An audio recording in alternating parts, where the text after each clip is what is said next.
In front of me is ZTE Blade V70 Max, and today I would like to show you how you can edit passwords saved in Google Passwords Manager.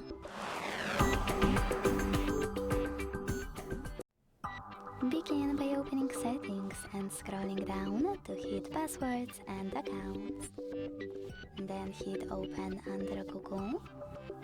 Select Google Password Manager and tap on one of your passwords you wish to edit.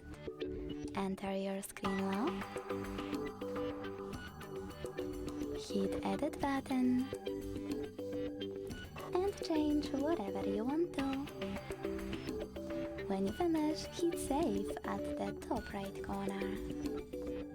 Thanks so much for watching. If you enjoyed this video, don't forget to leave a like, comment and subscribe.